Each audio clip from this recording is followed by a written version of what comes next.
Nursing केयरगिभरको काम गर्दाखेरि चाहिँ हामीले 5वटा कुरा चाहिँ एकदमै ध्यान दिनुपर्ने हुन्छ है त। नम्बर 1मा छ आइसाचु। आइसाचु भनेको चाहिँ अभिवादन।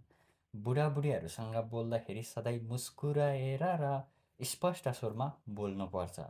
नम्बर 2मा छ आन्जेन। आन्जेन भनेको चाहिँ सुरक्षा।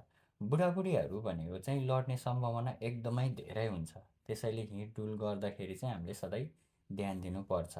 नम्बर 3मा छ प्राइभेसी भन्छ, यो चाहिँ गोपनीयता, प्राइभेसी।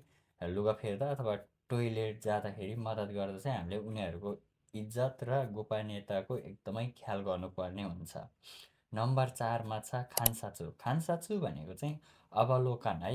उनीहरूको अनुहारको रङ अथवा व्यवहारमा केही परिवर्तन आएमा चाहिँ हामीले तुरुन्तै सिनियरलाई चाहिँ हामीले रिपोर्ट गर्नुपर्ने हुन्छ है त। नम्बर 5मा छ किरोकु। किरोकु भनेको चाहिँ रेकर्ड गर्ने, हामीले खाना कति खायो, दिसा पिसाब कति पटक गऱ्यो भन्ने कुरा चाहिँ एकदमै स्पष्ट रूपमा चाहिँ हामीले रेकर्ड बुकमा किरोकुमा चाहिँ लेख्नु अनिवार्य हुन्छ। Thank you so much.